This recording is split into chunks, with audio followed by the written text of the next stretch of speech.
10월 셋째 주일에 우리에게 주시는 하나님의 말씀입니다. 구약의 말씀 열왕기하 6장 14절에서 19절까지의 말씀을 저와 여러분들이 한 절씩 나누어 가면서 봉독하시겠습니다.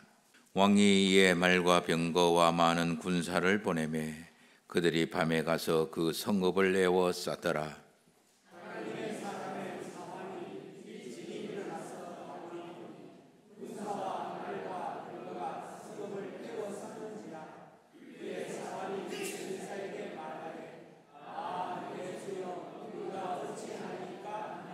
대답하되 두려워하지 말라. 우리와 함께하는 자가 그들과 함께한 자보다 많으니라 하고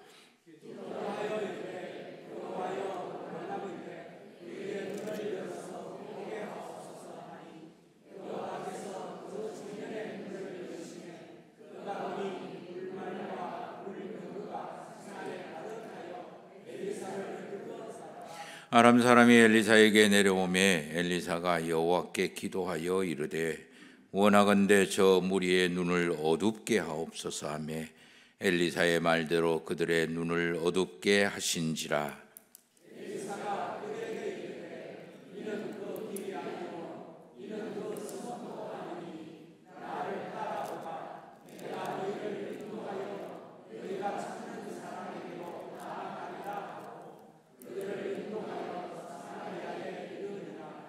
아멘. 신약의 말씀입니다. 마가복음 8장 22절에서 26절까지의 말씀을 저와 여러분들이 한 절씩 나누어 가면서 봉독하시겠습니다. 베세다에 이름의 사람들이 맹인한 사람을 데리고 예수께 나와 손대시기를 구하거늘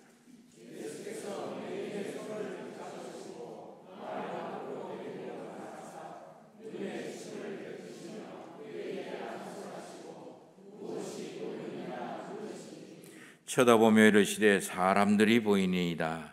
나무 같은 것들이 걸어가는 것을 보나이다 하거늘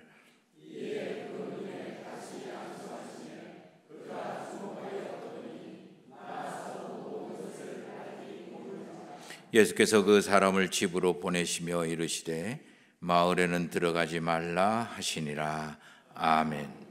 오늘 예배를 함께 드리시는 우리 모든 성도님들에게 하나님이 주시는 평강이 충만하게 임하기를 예수 그리스도의 이름으로 축원합니다. 벌써 10월 중순이네요. 10월의 아름다운 날이라고 어떤 가수는 노래 부르는데 우리 장로님이 기도하신 것처럼 우리의 생활도 이 10월에 어느 날에 하나님이 아름다움으로 충만해지시기를 소망해 봅니다. 우리의 삶이 이렇게 되기 위해서는 좀 업그레이드가 좀 돼야 되지 않겠느냐, 그런 생각입니다. 변화되어야 된다는 것. 꽃이 열매로, 열매가 익어서 점점 먹을 만한 과일로 변화되는 것처럼 변화가 돼야 되는 것 같아요. 우리의 생활에 업그레이드가 되기 위해서는 우리 마음이 업그레이드가 돼야 되고, 마음이 업그레이드가 되기 위해서는 우리가 영적으로 뭔가 변화가 있어야 되고 깨어남이 있어야 된다라고 이야기할 수 있습니다. 이 가을에 저와 여러분들의 영적인 깨어남이 위한 훈련과 또 경험과 헌신이 있게 되기를 소망해 봅니다. 지난 시간에 우리가 영적으로 깨어나는 영적 은혜의 주인공이 돼야 내가 내 삶의 주인공이 하나님으로 함께하는 주인공이 될 수 있다라고 말씀을 드렸어요. 그러기 위해서 필요한 거 3가지라고 말씀을 드렸습니다. 기억나십니까? 자기 자신을 향한 삶보다는 타인을 향한 연민의 고백들이 필요하다. 그래서 나는 내 거 이런 식으로 살아갔는데 아니다. 내 눈에 다른 사람에 대한 연민이 좀 들어왔으면 좀 좋겠다. 2번째, 어렵고 쉽고 이런 걸 따지지 말고 진지하게 단순해지자. 하냐 뭐냐 복잡하게 계산하지 말고 진지하게 말씀하시는 하나님 앞에 단순해지자. 한다 안 한다, 예스와 노, 그것만 있으면 된다. 이런저런 잡스러운 변명, 합리화 그걸 떠나라. 세 번째는 겸손하게 순종해라. 그게 어렵든 쉬운 거든 겸손한 순종이 우리에게 필요한 거다. 이렇게 했어요. 이렇게 타인에 대한 연민의 고백과 진지한 단순함과 그리고 겸손한 순종이 우리가 생활 속에 이렇게 쌓이고 축적되어지면 우리에게 일어나는 특별한 현상이 하나 있어요. 이게 우리의 삶을 내가 영적으로 변화된다라는 것을 나타내는 말이고, 이것을 지속적으로 했을 때 내 삶의 판단과 선택과 그리고 행동의 기준이 중심이 바뀌어지게 되고, 이게 바뀌어지면 내 삶의 판단과 선택이 바뀌어지고 행동이 바뀌어지고, 행동이 바뀌어지면 우리의 습관이 바뀌어지고, 습관이 바뀌어지면 저와 여러분들의 인생이 바뀌어지는 업그레이드가 일어나는 거예요. 그 출발이 어디라고요?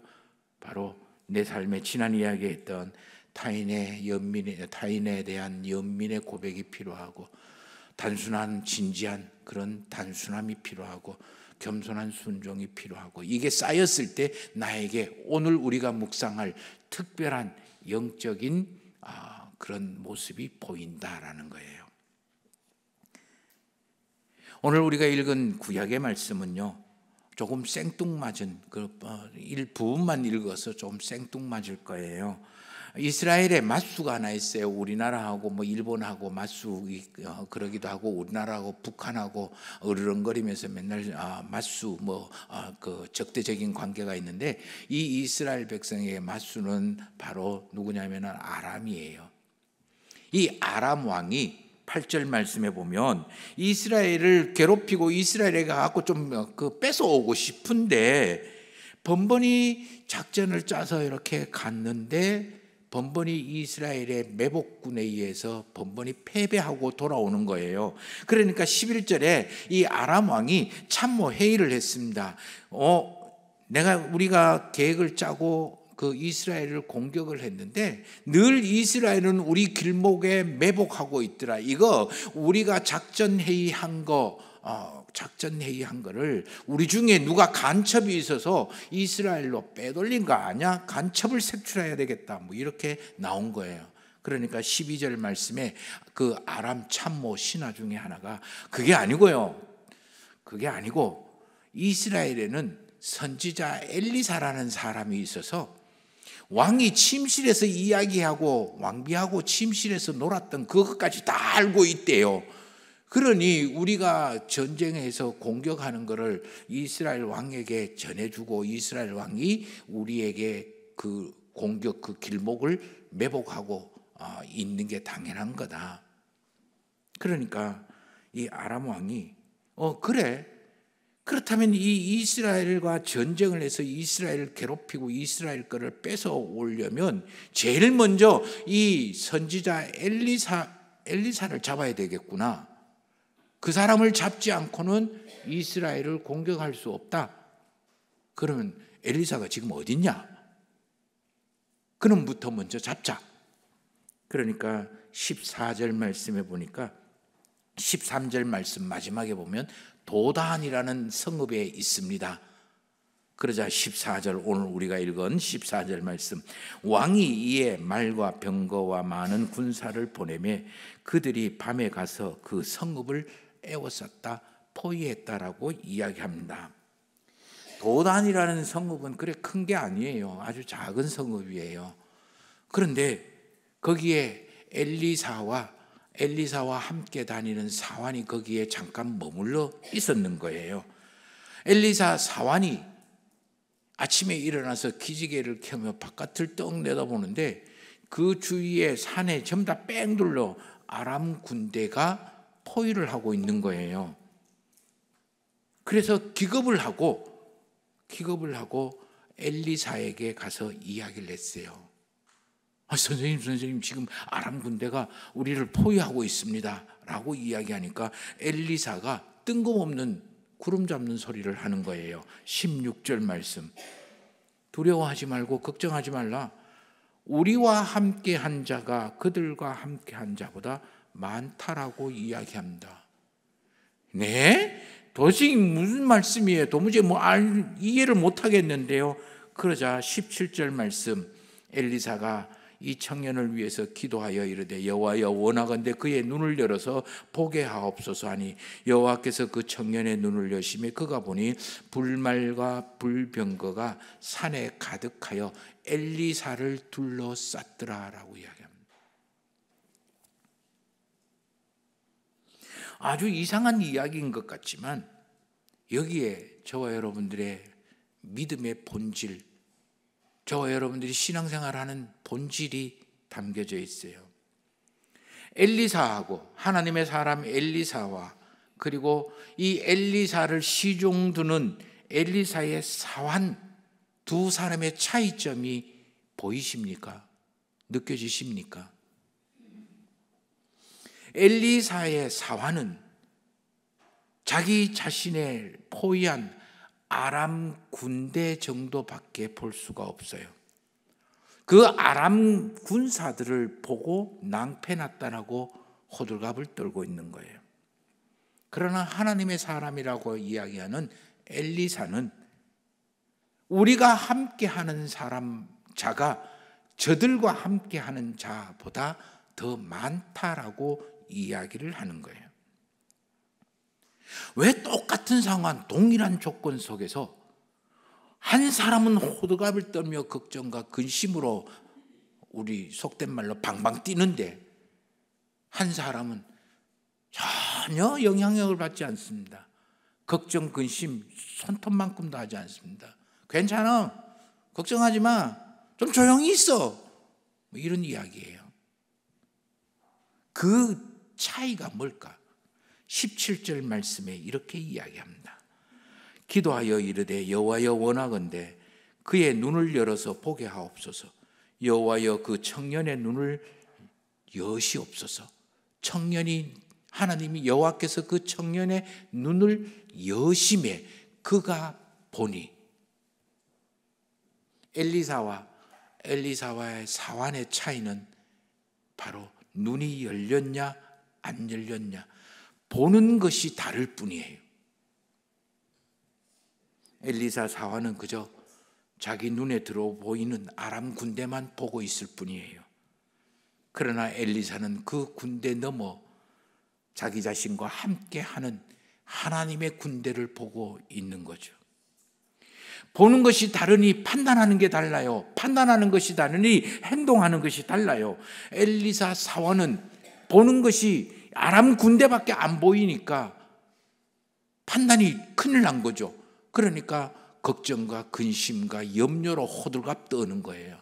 그러나 엘리사는 아람 군대도 보고 있지만 그 너머에 그들보다 숫자가 더 많은 하나님의 군대를 보고 있는 거예요. 그러니까 호들갑 떨 일 없는 거예요. 걱정할 일 없는 거예요. 그러니까 평온한 거예요. 두 사람 모두가 다 동일한 조건이가 동일한 환경이지만 한 사람은 걱정과 근심으로 호들갑을 떨며 생활을 하고 한 사람은 흔들림 없고 요동치지 않은 그저 일상과 다름없는 평온함으로 살아가고 있는 거예요. 무엇의 차이일까요? 보는 것의 차이라는 거예요. 이게 바로 믿음의 힘이요 능력이요, 이 차이는 무엇을 보느냐에 따른 거예요. 조금 더 확장을 하면 무엇을 듣고 있느냐, 너는 무엇을 알고 있느냐, 무엇을 느끼고 있느냐, 무엇을 지향하고 있느냐, 이것에 따라서 저와 여러분들의 삶이 달라진다는 거예요. 세상을 보고 살아가면 세상을 믿고 살아가게 되고요, 돈을 보고 살아가면, 그래서 돈 쫓아가면 돈만 눈에 보이지 다른 거는 눈에 보이지 않아요. 권력을 쫓아가면 다른 사람이 보이지 않아요. 그저 권력만 눈에 보일 뿐이고, 하나님을 보고 살아가면 하나님만 보일 뿐이에요. 단점만 보고 살아가는 사람은 늘 불평과 불만과 원망과 부족함으로 꿀꿀거리면서 살아가지만, 장점을 보고 살아가는 사람은 늘 기쁨과 감사와 용기와 자신감으로 살아가는 거예요. 그렇다면 지금 저와 여러분들은 뭘 보고 살아가고 있어요? 뭘 듣고 살아가고 있어요? 뭘 느끼면서 살아가느냐? 그러고 보니까 오늘 본문 말씀을 보면요, 이 눈 본다에 관한 이야기가 굉장히 많이 나옵니다. 자, 15절 말씀을 한번 보세요. 15절. 하나님의 사람의 사환이 일찍이 일어나서 나가 보니, 보는 거죠. 17절 말씀. 여호와여 원하건대 그의 눈을 열어서 보게 하옵소서. 여호와께서 그 청년의 눈을 여심해 그가 보니, 4번 정도가 나와요. 반대도 있어요. 반대도. 자, 18절 말씀을 보십시다. 아람 사람이 엘리사에게 내려오며 엘리사가 여호와께 기도하여 이르되 원하건대 저 무리의 눈을 어둡게 하옵소서. 어둡게 한다라는 것은 보지 못한다라는 그런 뜻이겠죠. 그래서 엘리야의 말을 따라 그들의 눈을 어둡게 했다라고 이야기를 하고 있습니다. 그러니 19절에 엉뚱한 이야기를 쫓아서 자기 길을 걸어가고 있습니다. 그런데 20절 말씀을 보십시오. 사마리아에 들어갈 때 엘리사가 이르되 여호와여 이 무리의 눈을 열어서 보게 하옵소서. 그러니까 여호와께서 그들의 눈을 여심해 그들을 보니 자기들이 엉뚱한 곳에 와 있더라, 그렇게 이야기를 하고 있어요. 엘리사가 기도하여 사환의 눈을 열어서 하나님을 보게 만들고, 또 엘리사가 기도해서 아람 군사들의 눈을 어둡게 멀게 하여서 자기의 길을 보지 못하게 만들어 보고 안 보고가 이렇게 중요하다라는 거예요. 그러므로 믿음이라는 것은 눈을 열어서 하나님을 보는 것을 말합니다. 좀 더 확장하면 우리의 귀를 열어서 그 하나님의 음성을 듣는 것을 이야기하고, 우리의 손을 열어서 하나님의 일을 하고 우리의 발을 열어서 하나님과 동행하는 것을 느끼고 알아채게 만들기 위한 것, 그게 믿음이다라는 거예요. 그래서 나와 함께 하시고 나에게 은혜를 베풀어 주시고 나와 동행하시고 나를 호위하시는 하나님의 불말과 불병거를 보고 듣고 느끼는 것, 이게 믿음이에요. 그러므로 이 믿음의 있고 없고가 내 삶의 판단과 선택과 행동을 결정하는 거죠. 그저 믿음 없는 사람은 자기 눈에 들어온 거 그것만 전부인 줄 알고 거기에 따라서 움직이고 생활을 하겠죠. 그러나 믿음 있는 사람은 다른 사람이 보지 못하고 듣지 못하고 알지 못하는, 보이지 않는 하나님을 보고 보이지 않는 음성을 듣고, 하나님의 음성을 듣고 보이지 않는 하나님의 은혜를 느끼면서 살아가니까 행동이 다르고 취향이 다르고 기준이 다르는 거예요.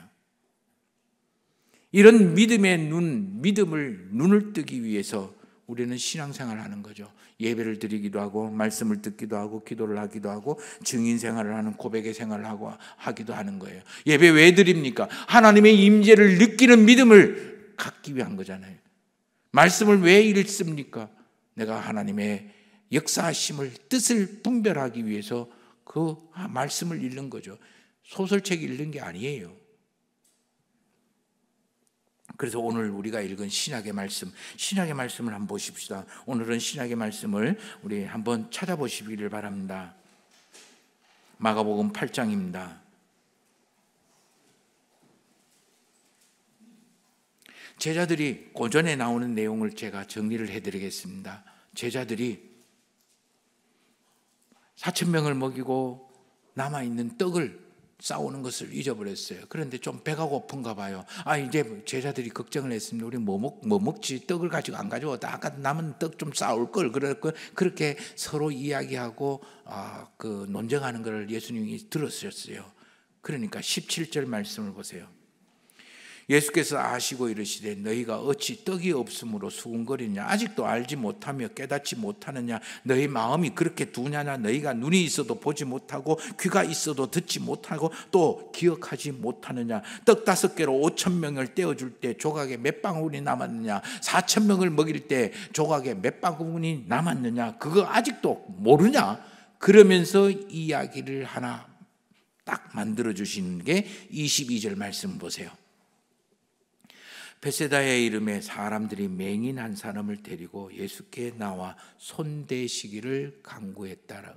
그래서 23절 예수님께서 마다하지 아니하고 그 맹인을 안수했습니다. 바깥으로 데리고 나가서 안수했어요. 그러면서 하십니다. 뭐가 보이는데? 네 보이는 거 이야기해봐라.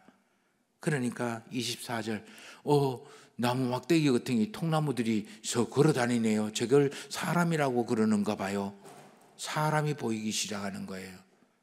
그러니까 25절 예수님이 다시 안수를 했어요. 뭐가 보이는데? 모든 것이 밝혀 보입니다. 그러니까 26절 집에 가라. 마을로는 가지 말라. 마을에는 들어가지 말라. 이렇게 얘기합니다. 영적인 어떤 아주 중요한 이야기. 야, 너는 눈이 있어도 보지 못하고 귀가 있어도 듣지 못하고 또 기억하지 못하고 마음이 둔하고 그리고 깨닫지 못하고 알지 못하는 너희들을 위해서 딱 보여주는 거예요. 뭐예요? 맹인을 건지 맹인 보지 못하는 거예요. 보지 못하는 게 그게 단지 시각적으로 보지 못하는 것만 이야기할까? 돈에 사로잡혀서 다른 사람이 보이지 않아요. 권력에 사로잡혀서 다른 어떤 사람이 보이지 않아요. 자기 자신에게 사로잡혀서 다른 옆에 있는 사람이 보이지 않아요. 그저 자기뿐이에요. 맹인이죠. 그런데 예수님이 만나가 안수를 했어요. 그때 뭐가 보여요? 나무 토막 같은 사람들이 보이기 시작하는 거예요. 그제야 눈이 좀 뜨여지는 거예요. 그리고 다시 한번 안수를 했어요. 예수님이 기도했어요. 그 다음 뭐라고 이야기합니까? 모든 것을 밝히 보게 된다. 제대로 보게 되는 거예요. 인생의 묘미를 제대로 보게 해요. 하나님의 뜻과 계획을 제대로 밝히 알게 되는 거예요. 그전엔 돈이라고 옆에 있는 사람이 안 보였는데 예수 그리스도를 만나고 예수 그리스도의 말씀을 들으니까 이제 옆에 있는 사람들이 보이기 시작하는 거예요. 다시 예수님께서 안수를 하니까 이제 내 돈이 어떤 의미고 어떤 가치고 내 옆에 있는 사람에게 어떻게 사용하고 어떤 모습으로 살아야 되는지 인생의 모든 진리가 밝히 보여지기 시작하는 거예요.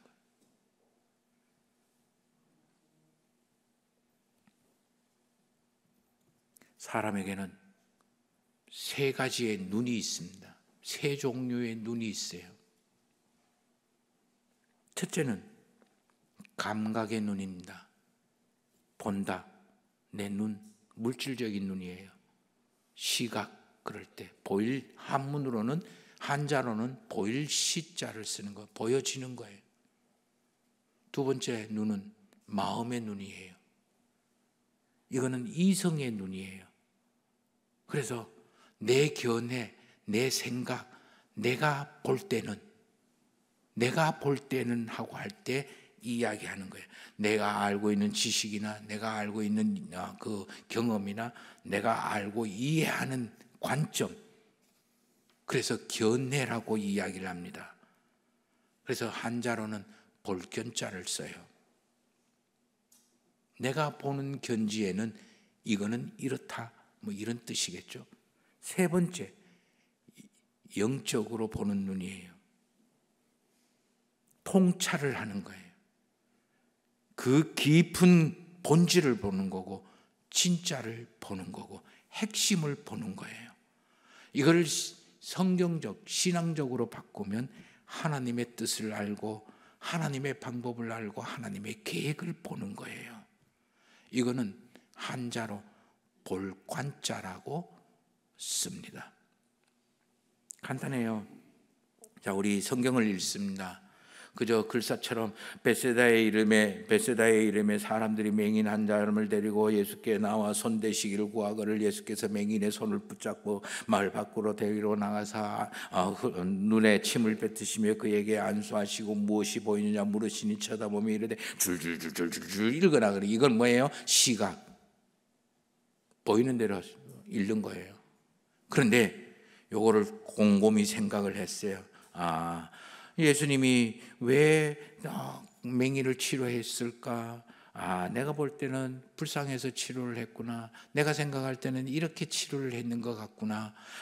바깥으로 데리고 나가셨네. 그리고 침을 뱉어서 안수를 하셨네. 침은 왜 뱉었을까? 침은 당시에 뭐 치료를 하고는 그런 행위라고 생각을 하시니까 그렇게 했구나. 진흙을 이겨서 이렇게 붙이셨구나. 진흙도 치료하는 거라고 생각을 하셨기 때문에 그렇게 하셨구나.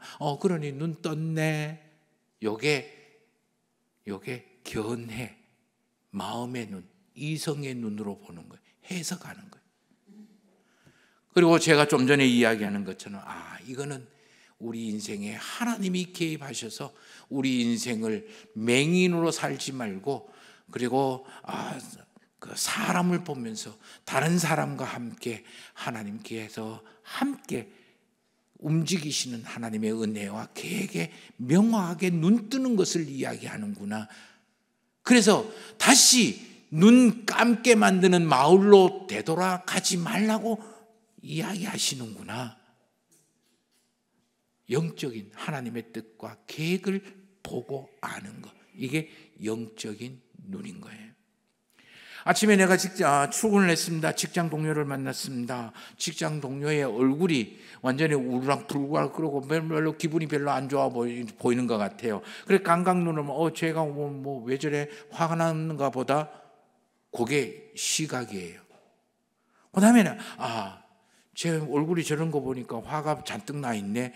그 다음에 이제 해석이 들어가는 거죠. 아침에 나올 때 마누라하고 한판 대판했는가? 아니면 아침에 나올 때 아내하고 대판했는가? 아니면 아침에 나올 때 자식들이 속썩였는가? 뭐가 근심거리니까 걱정거리겠냐?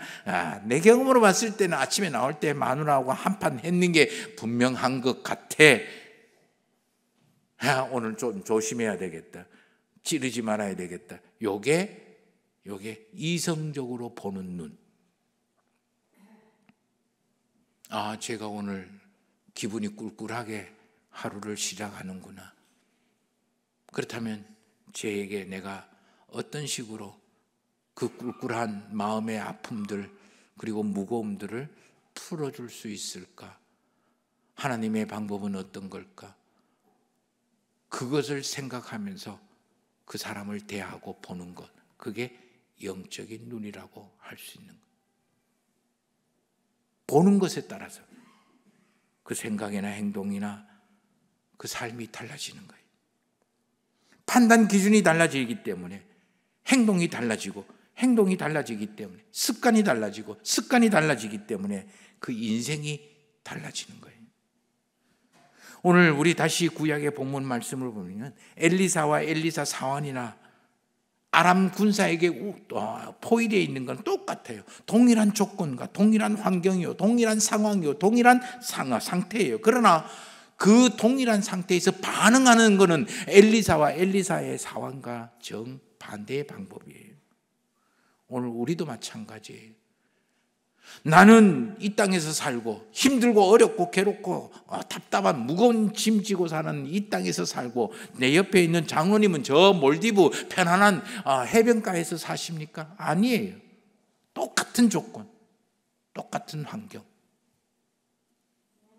내가 살아가는 거는 저 천국에서 살고, 내 옆에 있는 사람들은 지옥에서 살아가고 있습니까? 예수 안 믿는다고? 그게 아니에요. 똑같이 어렵고 힘든데 그러면 우리가 똑같이 살아야 됩니까? 그것도 아니죠. 왜요? 하나님을 믿는다는 것은 보는 게 다른 사람이에요. 듣는 게 다른 사람이에요. 느끼는 게 다른 사람이에요. 아는 게 다른 사람이에요. 이걸 빨리 깨닫는 것, 그리고 이것을 깨달은 대로 살아가는 것, 이게 믿음의 사람이고 하나님의 사람이에요. 그럼 뭘 봐야 됩니까? 뭐에 눈 떠야 되고 뭐에 귀가 열려야 될까요? 뭐에 느낌을 경험해야 될까요? 첫 번째, 하나님의 세계를 보고 듣고 느껴라. 내가 이제까지 알고 보고 들은 거와는 다른 어떤 세계가 있다. 그거를 하나님의 세계라고 이야기합니다.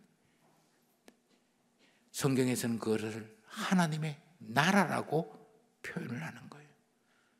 죽으면 끝난다. 우리 인생 아는 게 죽음까지밖에 더 있겠어요. 그래서 죽으면 끝나는 거예요. 그래서 사람에게 가장 위협적이고 두렵고 그리고 무섭게 만드는 게 죽여버릴 거야. 죽음이라는 단어예요. 그런데 예수님은 그 죽이겠다라고 위협하는 로마 병사와 그리고 헤롯과 그리고 대제사장들에게 괜찮어. 그러면서 십자가에 죽잖아요. 그리고는 부활이라는 세계를 드러내는 거예요. 예수님에게는 부활의 세계가 보이니까 죽음이 두렵지 않는 거죠. 그러나 대제사장들에게는 죽음이 끝이기 때문에 그거밖에 못 보는 거예요. 그러니까 죽으면 끝난다라고 생각을 하는 거죠. 사도 요한계시록에 보면 사도 요한이 채석장에서 대박패를 받으면서 지하 카타콤에서 목숨을 연명하는 우리 교인들에게 편지를 보냅니다. 다 힘들지. 그러나 우리에게는 하나님이 우리와 함께 하시고 우리의 눈물을 닦아주시고 우리의 아픔도 없고 그리고 괴로움도 없고 무거움도 없고 그리고 죽음도 없고 그런 세계를 만들고 계셔. 너 거기에 눈을 뜨고 거기에 시선을 고정해라. 그러면 지금 이 죽음을 위협하는 모든 것들을 견딜 수 있는 힘이 생긴다. 하나님의 세계를 보는 거예요. 그걸 듣는 거예요. 그걸 느끼는 거예요. 두 번째로는 하나님의 일하시는 것을 보는 거예요. 엘리사의 사환은 자기 눈에 들어오는 게 뭡니까? 아람 군대예요. 그런데 하나님이 불병거 불말을 준비를 하시고 전쟁을 하는 거예요. 내가 생각할 때는 이 엘리사의 사환이 생각할 때는 전쟁이라는 것은 병사가 얼마나 많으냐, 아니면 병거가 얼마나 많으냐, 아니면 말이 얼마나 많으냐, 화살이 얼마나 많이 만들어내냐, 양식이 얼마나 많이 만들어놨냐, 이걸로 전쟁을 하는 거지. 이거하고 상관없이 전쟁한다라는 것은 이 엘리사 사환에게는 상상도 못하는 거예요. 그런데 이 엘리사는 전쟁은 그런 것들로 하는 게 아니야, 인마. 전쟁은 하나님께 속한 거야. 보는 게 다르기 때문에 하나님이 어떻게 일을 하시는지를 보고 깨닫는 것, 그게 믿음이에요. 나머지 하나는 하나님의 뜻과 계획을 보고 듣는 거, 느끼는 거예요. 엘리사 사환은 4번의 큰 충격이 있었어요. 놀라는 거죠. 하나는 아람 군사의 포위가 됐을 때 이게 뭐야? 놀랐겠죠.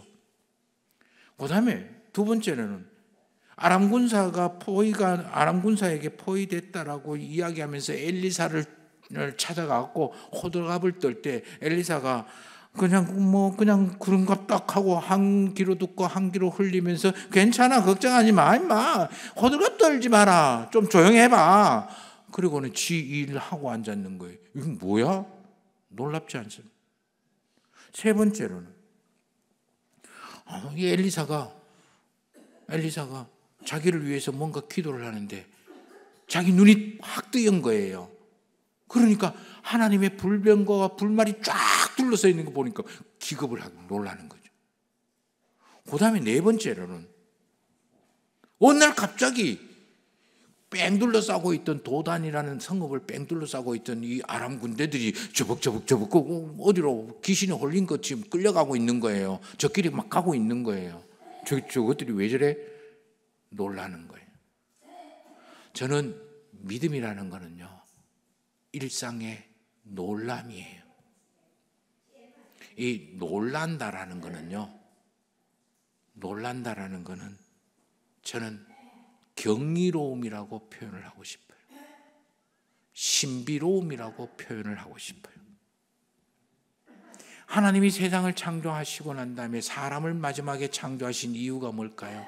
사람이 창조가 돼서 눈 딱 뜨자마자 보는 게 뭘까요? 하나님이 사람을 위해서 또 하나님이 이 세상을 세팅 딱 해놓은 창조물을 보는 거. 와! 인간이 하나님에게 창조돼서 인간이 했던 첫 번째가 놀람이.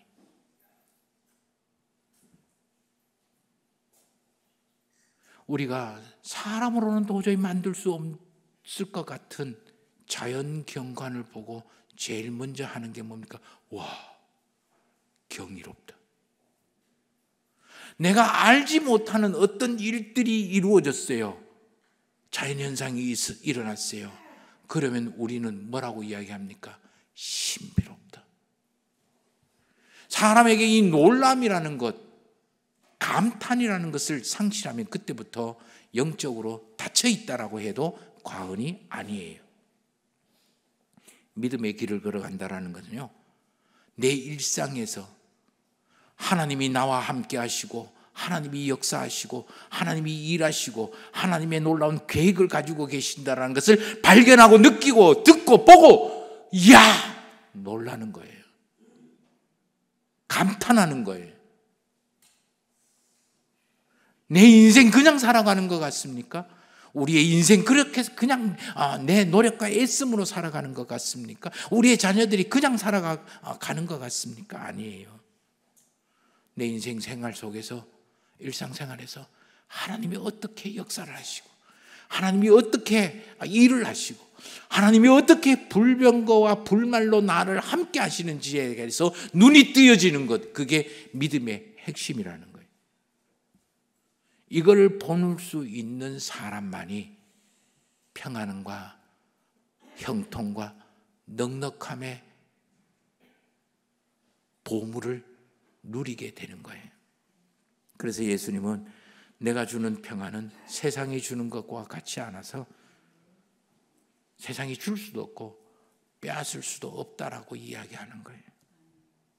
저와 여러분들이 일상생활에서 이렇게 하나님이 하시는 하나님의 세계의 경이로움과 신비로움을 내가 느끼지 못하고 그냥 다람쥐 쳇바퀴 도듯이 한 번씩 계속 매일매일 돌아간다. 그렇다면 저와 여러분들이 신앙생활이 지금 뭔가 문제가 있다라는 것, 안 돌아간다라는 것, 작동하지 않다라는 것, 그것이 증표라고 할 수가 있는 거예요. 어떻게 내 인생에 그게 잘 되는 일이든 그게 안 되는 일이든. 자, 좀 전에 엘리사의 사환이 자기가 포위돼서 이거는 나쁜 거잖아요. 나쁜 것도 놀라는 거예요. 잘 되는 것도 놀라고 그 속에 하나님의 손길과 하나님의 주관하심과 하나님의 그 역사하심이 보게 되고 듣게 되고 느껴질 때 놀라게 된다.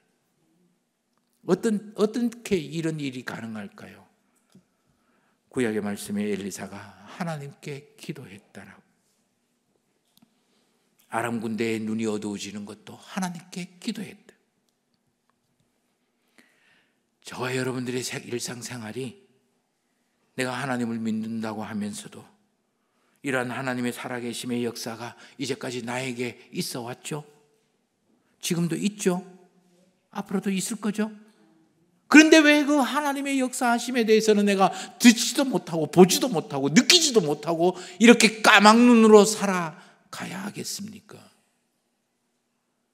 달리 이야기하면 믿음의 시스템이 지금 작동이 안 되고 있다든가 아니면 내 믿음이 없다든가. 이 일을 위해서 하나님은 저와 여러분들에게 이 가을에 2024년 생명잔치를 하는 거예요. 믿음의 눈 뜨라고 하나님이 부르시는 소리예요. 이 소리 한심하다고 별 볼 일 없다고 이제까지 해왔던 거라고 무시하지 않게 되기를 바랍니다.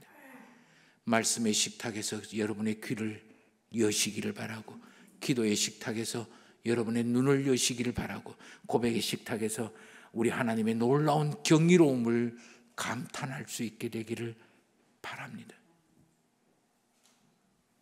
다 아는 이야기고 들었던 이야기라고 교만한 변명하지 마십시오. 이리저리 바쁘고 저리저리 바쁘고 이렇게 변명하고 스스로를 합리화하지 마시고 진심으로 단순한 믿음의 길, 순종의 길 걸어가시기를 바라고 그거를 쌓아가시기를 바랍니다. 시대가 많이 바뀌었습니다. 하나님은 새로운 신앙생의 삶을 우리에게 요구하시고 변화하기를 원하시는 거예요. 이제까지 우리 교회 성도님들 신앙생활 정말 잘해 오셨어요. 그러나 이제 한 단계 업그레이드, 새로운 신앙생활을 시대가 요구하고 하나님이 찾으십니다. 그 일을 위해서 우리가 함께 이 길을 걸어갈 수 있고 이 길을 만들어가고 찾아낼 수 있게 되기를 소망합니다. 우리 함께 다 같이 한 마음으로 이야기해 보십시다. 서풍 갑시다. 서풍 갑시다. 한 주간 이 주님의 은혜의 주인공이 되시기를 예수 그리스도의 이름으로 축원합니다.